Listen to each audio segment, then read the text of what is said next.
बिस्मिल्लाहिर्रहमानिर्रहीम। नाज़रीन अस्सलाम वालेकुम। मैं हूं आपका मेज़बान साबिर शाकिर वफाकी दारुल हुकूमत इस्लामाबाद से कुछ ताज़ा तरीन इत्तलात और खबरें आपसे शेयर करते हैं। हालात व वाक़यात में यकदम बिगाड़ पैदा हुआ है और तल्खियाँ बढ़ गई हैं इमरान खान साहब और मिलिट्री लीडरशिप के दरमियान। ISPR इमरान खान के एक बयान के खिलाफ खुलकर सामने आ गया है। ISPR ने एक बयान जारी किया है और उस बयान में ये कहा गया है कि PTI के चेयरमैन इमरान खान के हाजिर सर्विस सीनियर फौजी अफसर पर इल्जामात पर शदीद रद्द अमल का इजहार किया गया है और ये कहा गया है कि चेयरमैन PTI इमरान खान बगैर किसी सबूत के एक हाजिर सर्विस फौजी अफसर पर इंतहाई गैर जिम्मेदाराना तरीके से और बेबुनियाद इल्जामात आयद कर रहे हैं।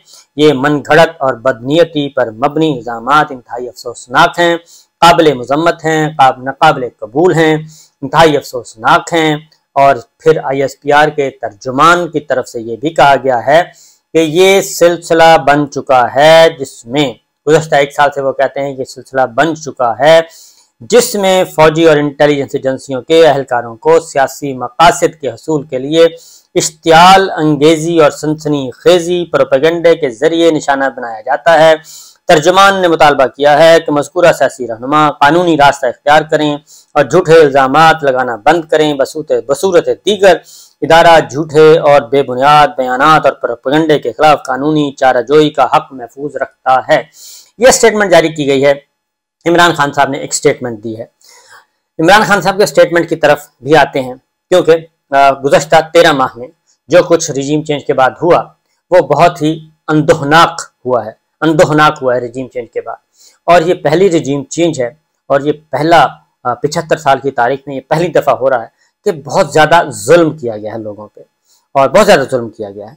वो एक अलग दास्तान है क्योंकि एक पूरी की पूरी सियासी जमात को, एक पूरे के पूरे सियासी लीडर को इस तरीके से वो कर दिया, कॉर्नर कर दिया गया है या कॉर्नर किया जा रहा है। कॉर्नर हुआ तो नहीं, कॉर्नर किया जा रहा है कि उसके साथ एक ऐसा सलूक किया जा रहा है जैसे वो कोई मुल्क दुश्मन हो, जैसे वो पाकिस्तानी ना हो और जैसे पाकिस्तान तहरीक इंसाफ के लोग पाकिस्तानी नहीं हैं, वो किसी मकबूजा वादी के लोग हैं।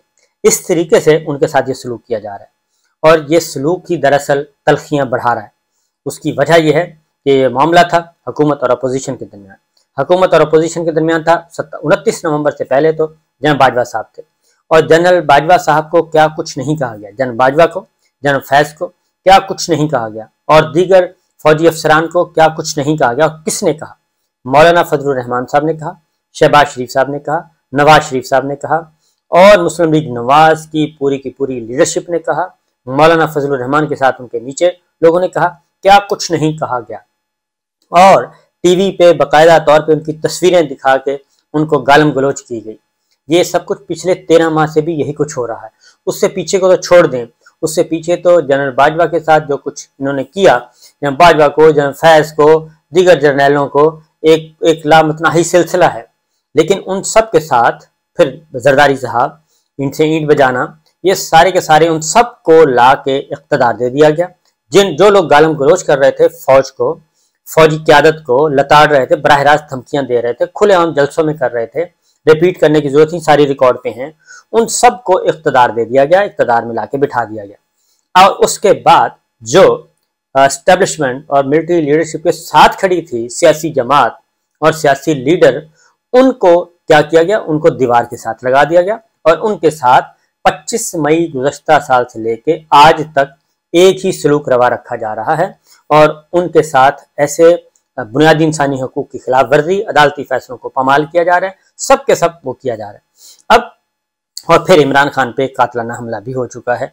वो पूरी दुनिया जानती है कि उन पे कातलाना हमला हुआ, उनको गोलियां लगी, फिर उसको भी मजाक कहा गया।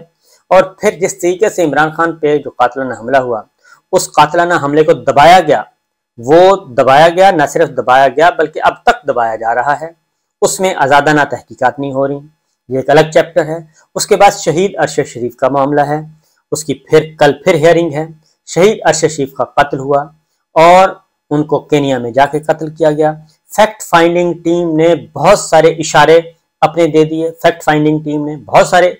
दे दिए, उसके बाद स्पेशल ज्वाइंट इन्वेस्टिगेशन टीम बनी। उसकी रिपोर्ट जो सबमिट हुई वो अभी तक सुप्रीम कोर्ट ऑफ पाकिस्तान बार बार हुक्म सादर कर रही है। उस सुप्रीम कोर्ट के हुक्म पर अमल नहीं हो रहा। सुप्रीम कोर्ट ये कह रही है कि सुप्रीम कोर्ट ऑफ पाकिस्तान ये कह रही है, हुक्म दे चुकी है कि भाई 3-4 बातें, पहले केनिया में तो बाद में जाना, पहले पाकिस्तान में तो 3-4 बातों का हमें जवाब ला के दें। ये स्पेशल ज्वाइंट इन्वेस्टिगेशन टीम से कहा गया है। अब देखते हैं कि कल वो क्या रिपोर्ट सबमिट करती है। 3 सवाल है, कोर्ट ऑर्डर है, ये कोई मजाक नहीं है, कोर्ट ऑर्डर है। कोर्ट ऑर्डर में है कि सबसे पहले तो ये बताएं कि शहीद अरशद शरीफ के खिलाफ मुकदमात कौन दर्ज करवा रहा था, किसके हुक्म पर दर्ज कर रहे थे, क्योंकि वो जो आके बता चुके हैं जिन्होंने FIR दर्ज करवाई थी शहीद अरशद के खिलाफ, मेरे खिलाफ, समी इब्राहिम के खिलाफ, वो तो हमें जानते ही नहीं है। और वो हमें जानते ही नहीं उनको कि कौन कह रहा था, उनको किसने कहा था कि ये मुकदमात दर्ज करवाएं और उनकी हैसियत क्या है, number 1। Number 2, supreme court of Pakistan ने ये भी कहा है, ऑर्डर है, उसने ये भी कहा है कि ये हमें बताएं आके कि पाकिस्तान के अंदर उनकी जिंदगी को किसने अजीरन किया, उनको किसने पाकिस्तान छोड़ने पर मजबूर किया। और फिर अगली बात उन्होंने ये भी है कोर्ट ऑर्डर के, फिर ये भी बताएं कि दुबई से उनको किसने निकलवाया, कौन सी अथॉरिटी थी पाकिस्तान की जो दुबई हुक्काम पे प्रेशर डाल रही थी और प्रेशर डाल के उसको दुबई से निकलवाया गया और फिर उसका वीज़ा भी रिजेक्ट करवाया गया। जब वो केनिया से वापस आना चाहता था, वीज़ा भी उसका रिजेक्ट हो गया, क्योंकि UAE हुक्काम को बता दिया गया था कि ये आदमी आपके पास नहीं होना चाहिए। और UAE हुक्काम को पता था कि अगर इसको हमने दोबारा वीज़ा दिया, दोबारा हमारे पास आया, तो फिर प्रेशर आएगा शहीद अरशद शरीफ को कि हमारे हवाले करें।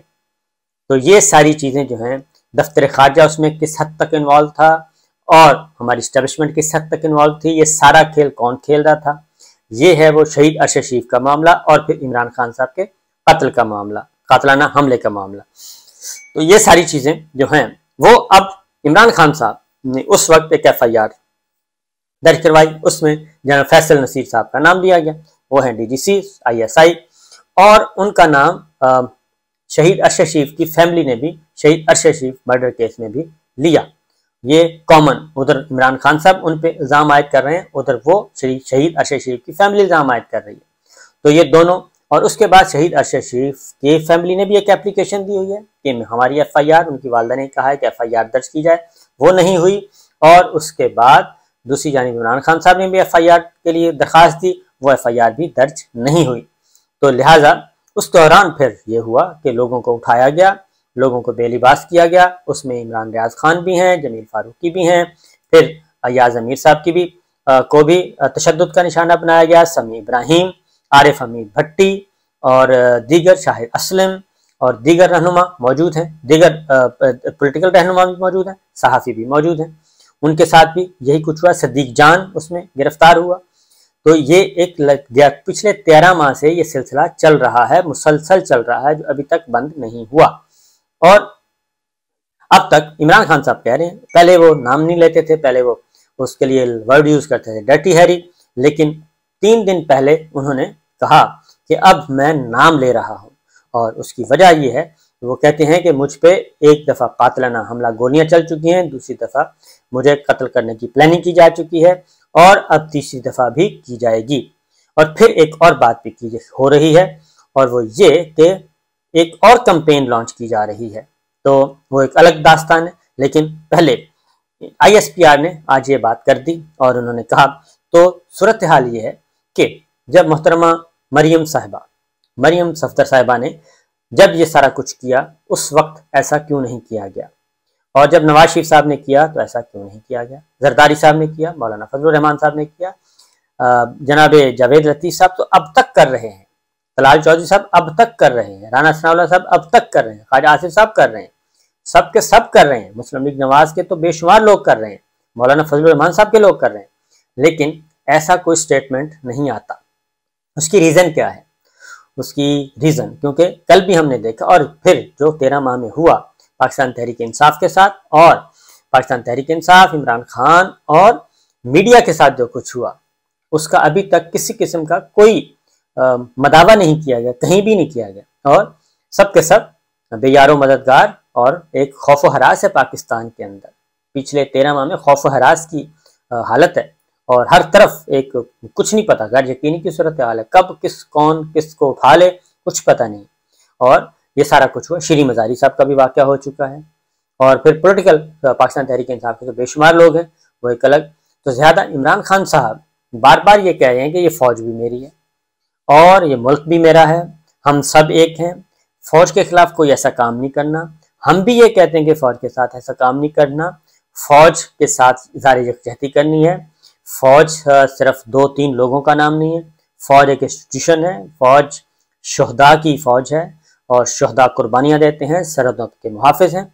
शहीद अरशद शरीफ ने भी यही बेड़ा उठाया हुआ था, बाकी लोगों ने भी यही बेड़ा उठाया हुआ था।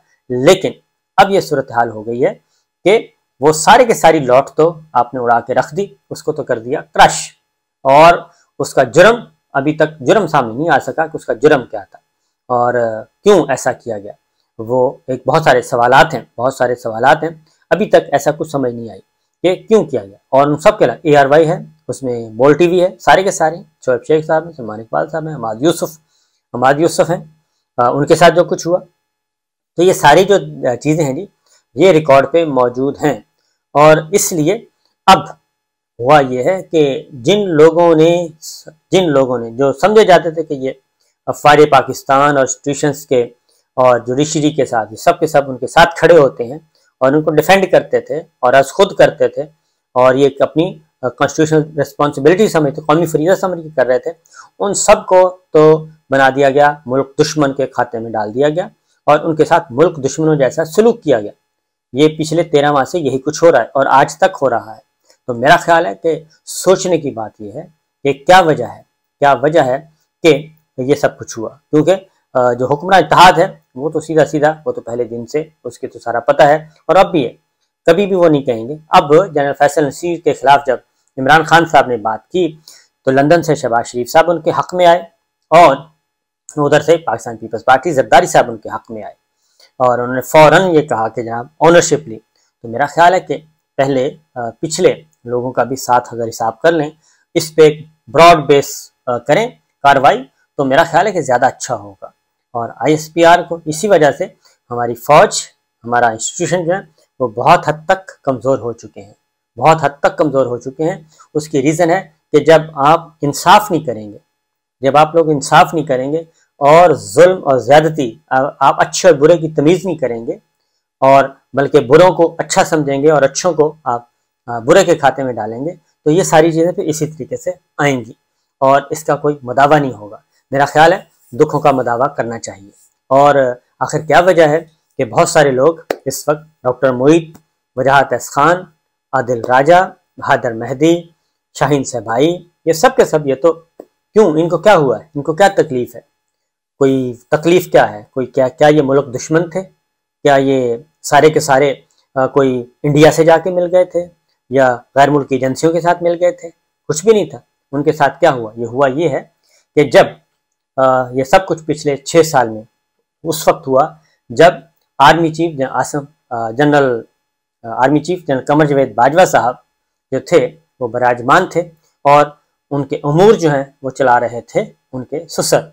जब रिश्तेदार जो हैं वो चलाना शुरू कर दें और रिश्तेदार जब आगे आ जाएं और असल अथॉरिटीज़ पीछे चली जाएं और फिर उनकी ज़ाती पसंद और नापसंद पे सारा कुछ चले, तो फिर नताइज जो हैं वो ऐसे ही आते होते हैं।